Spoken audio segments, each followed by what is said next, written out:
All right, so I'm going to have a bit of a conversation on purpose and work.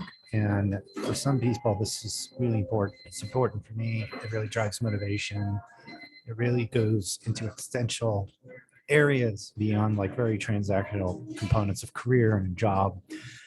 See on the screen, it says bonus number 2. It's just because this is part of a slide deck that's part of another program uh, that you can experience later on through the pro part of the program. Today, I want you to sit back, relax a little bit, be a little reflective, and we're going to be talking about for a few moments about a little more esoteric and higher level concepts that can really help you to tap into what you expect for yourself and can really help to guide you, or at least I hope that it has. It took me many years to formulate and synthesize these things in my head and remove them from abstraction. So I hope I can help you to accelerate in these areas as well. And we're going to talk about living and working with purpose, or a function of well-being. But just a little disclaimer here. This is really based a lot upon my own experience of understanding my purpose, and what you see illustrated in these living with purpose and working with purpose slides is what I would consider for me.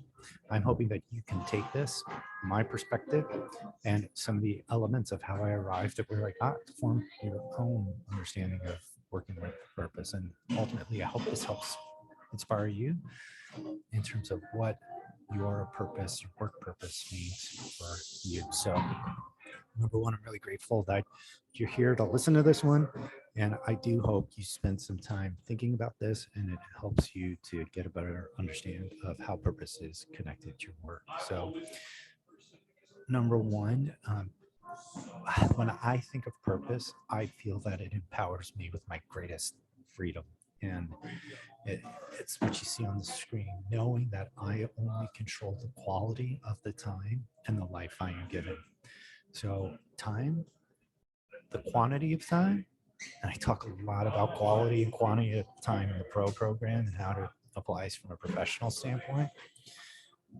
But the quantity of time is something that I'm given, that everyone is given, that I really can't do anything to change. I can make more family, friends, and money, but I can't create more time for myself. So whatever that clock is, it is constantly decreasing. I have fewer and fewer seconds, minutes, hours, days, weeks, months, years, decades, etc. But the one thing that I do control, and the understanding of things being in my control, is what gives me my freedom. And one of the big things that I control, quite frankly, the only thing I control, if I were to generalize it, is the quality of the time that I have. I can do things to improve the quality of the time that I have within the life that I am given.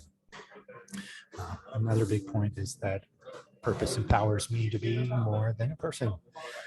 Contribution is one of the top level needs of us as people. So, what I choose, again, what's in my control to give from my growth, which is what you're watching right now, is a contribution of my growth that I'm giving to you. That becomes my immortality. That lives beyond me. So, when my first son was born, it was the first time in my life where I could ever say, I know what immortality feels like.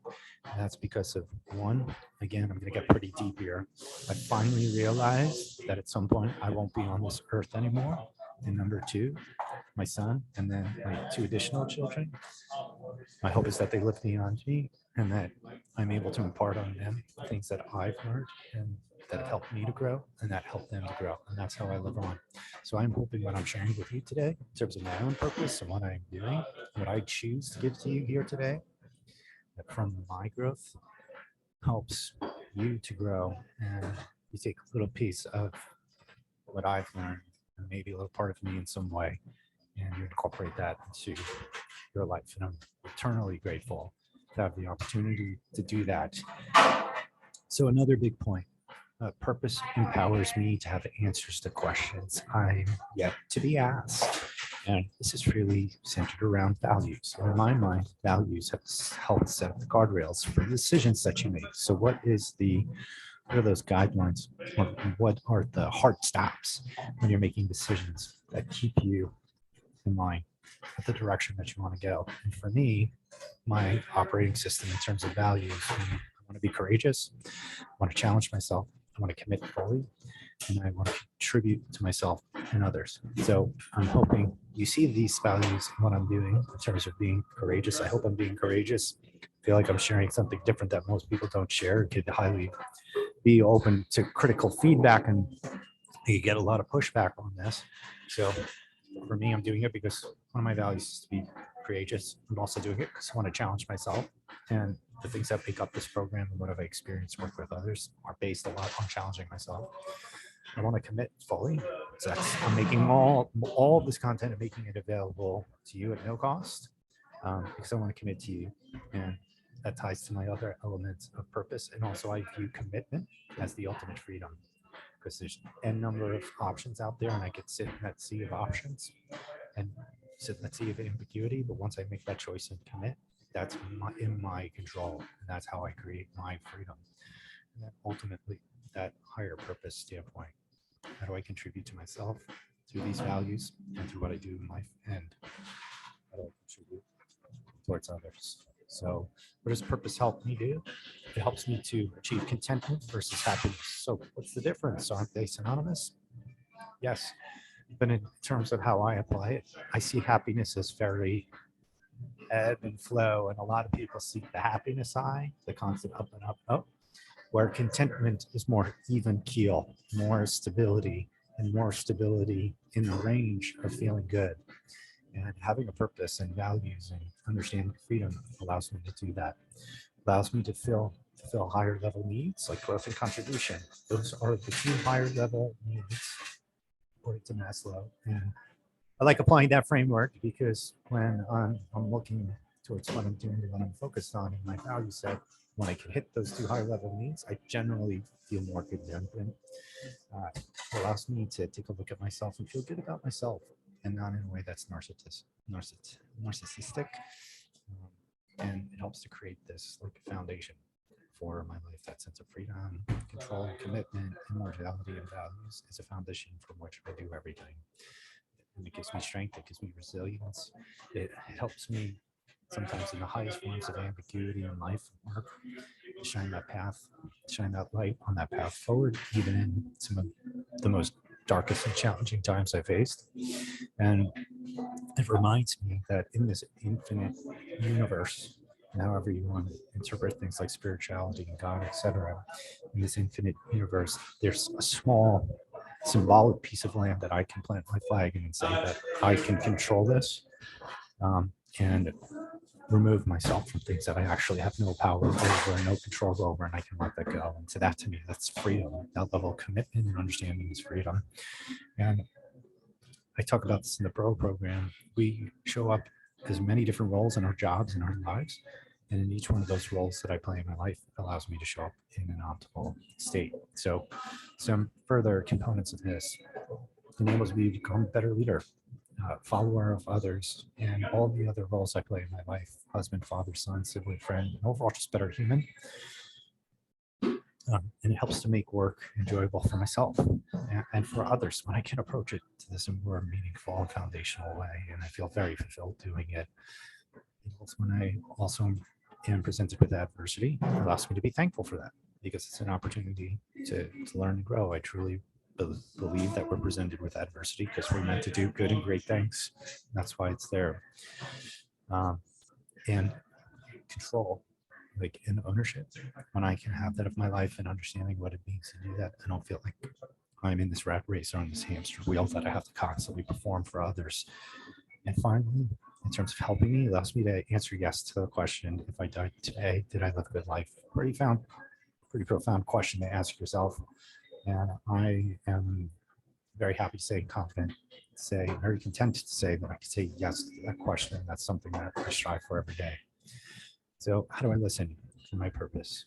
I think about the biggest pain points that if I change would improve the quality of my life, and asking why that's the case and what values would best serve me to make those changes. This is how I help to determine my values. It's that kind of quiet sage voice that serves me. It's that self-mentor that guides me, not the saboteur voice that sits in the back of the head and tells others, you all have it. And how where a disappointment allows me to quiet that voice and focus on the voice that wants to help me grow. Uh, when I'm listening for my purpose, I'm in a state of learning, and I'm also kind to myself. I'm not beating myself up, right? I'm in an optimal state to do that. It doesn't come from these dopamine states that I talk about. Um, it's it's ideal flow states and contentment where things where time is more abstract and doesn't seem to be ticking away. Uh, these are different times where I think I've really tapped into what's my purpose. It's important for me to cultivate situations like that in which I can start to let these things come to me and interpret them and synthesize them and help to qualify from the data collection standpoint the foundation of everything that I'm doing. So I'm not going to go into modus number 3 here, but let me just conclude. This is the end of the fundamentals, and this purpose piece is very foundational and can exist across everything in work and in life. And if you can help to identify this, any type of data-driven approach that you apply to your career, you'll accelerate it even further, and you will get higher levels of value beyond monetary value, uh, beyond branding value, etc. So I strongly encourage you as part of this journey in concluding the fundamentals here that you take the opportunity to go ahead and think about your purpose. And it could evolve. It's not static, just like other things. Well, thank you for the opportunity. Let me share some of these deeper meaning things for me. And I hope that this helps you to find a way to determine these things for yourself.